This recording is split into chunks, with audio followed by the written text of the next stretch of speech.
Thursday morning. Dad's already took off on the Ranger. We had a flat tire on the Ranger yesterday, which is not uncommon some of the places we take these Rangers. I know Dad swears by this stuff, and we put a can I'm not a paid spokesperson for Fix-A-Flat. Anyway, put a can of this in that tire this morning. It was completely flat, and not only did it seal up the leak from a thorn, it put the tire completely back up where it needs to be. And this isn't a big can, or maybe it is a big can, I don't know, 16 ounces. Always try to keep a few cans of those on the truck in my toolboxes just for emergency. And obviously I've got a compressor on the truck if we need air. But it's always nice to have a little backup. So today, we're totally changed directions from what yesterday was as far as the weather. Yesterday, strong winds out of the south. Nice, sunny, warm day. Could not be any more opposite. Strong winds out of the north today. And I'm in a long sleeve shirt. I mean, it's not bitter cold, but I do know we're supposed to have the first major frost tomorrow morning. It's supposed to temperatures get down around 30 degrees tonight, which for here at Southwest Missouri, it's about par for the course. We're right on schedule with what we should be with our weather. I think some places had frost a little over a week ago, but tonight's going to be a killing frost, they say, which no complaints here. I'm ready for it. So we've got a lot to do today. Hopefully we can kind of knock out the biggest part of these walnut that remained here. We got to pull a lot of trees today, so this north wind is not going to assist with that any at all.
So today was a little slower paced, which anytime you got to pull trees, it's a little slower going.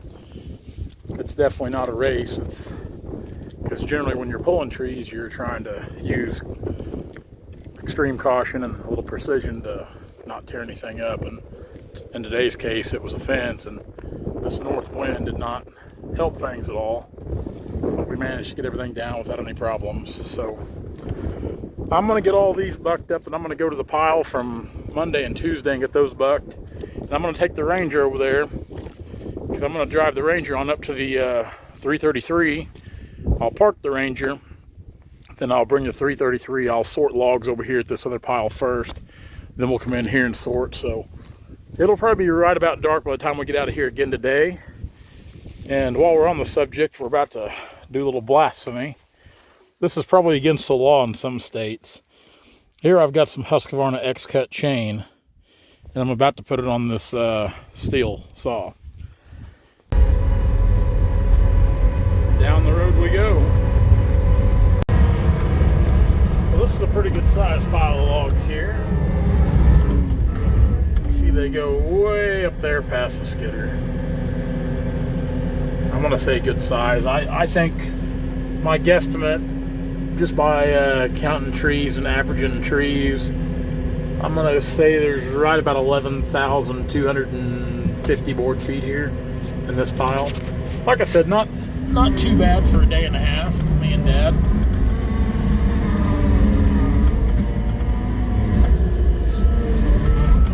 I don't have any of my awesome video equipment with me to video some of this skid steer work, but it's pretty boring stuff anyway. It's just pick up logs, pack logs, drop logs. In that order.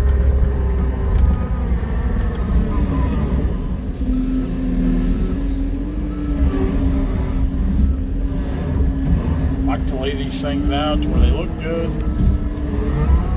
Presentation.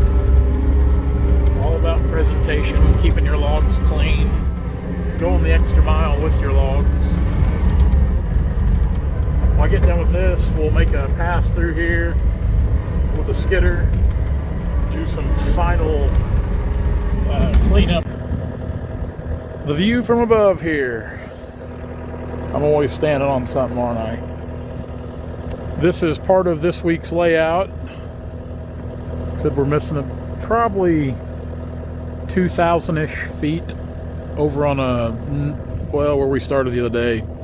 About 1.25 miles, 1.5 miles over that way. Yeah, not too bad.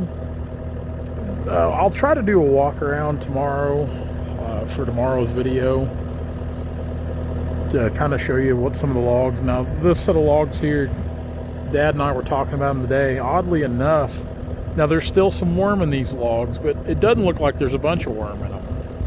And tomorrow, like I said, I'll try to remember to do a walk around through there, and we'll kind of look at some of these logs and you can kind of get a better idea of what I'm talking about, because like I said, that worm's it's a heartbreaker. I mean, it is. It's a heartbreaker for everybody. It will absolutely kill a good set of logs as far as the price on it. It takes a good peeling log or a slicing log and just turns it into a lumber log, more or less, which your slicing logs or peelers or export logs are kind of where the money's at. Don't get me wrong, there's still good money in the lumber, but nothing like the high-end stuff.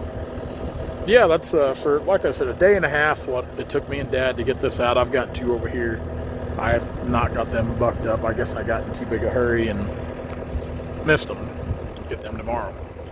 Yeah, for 1.5 days time on the cutting, I didn't think that was too bad at all. And I expect there's, like I said, probably about 11,200 foot there is what I'm kind of guessing on the footage on that pile.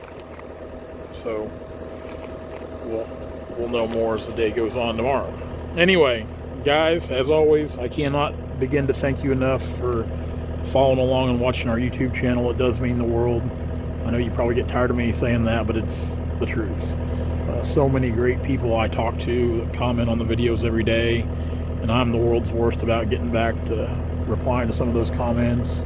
I see every comment that's made, I really do, but as far as the replying, I'm not always the best about that, but I do. I can't thank you enough for watching and following along with this crazy stuff. Tomorrow, we'll get ready to go to the next set. About a mile from here, we've got another good job of walnut we're going to work on next week. So hopefully we'll put about another 10,000 foot or so on the ground next week. Probably start on it this weekend. Guys, see you later. Hey guys, if you like what you see, be sure to like, comment, and subscribe to our channel for all of our latest videos.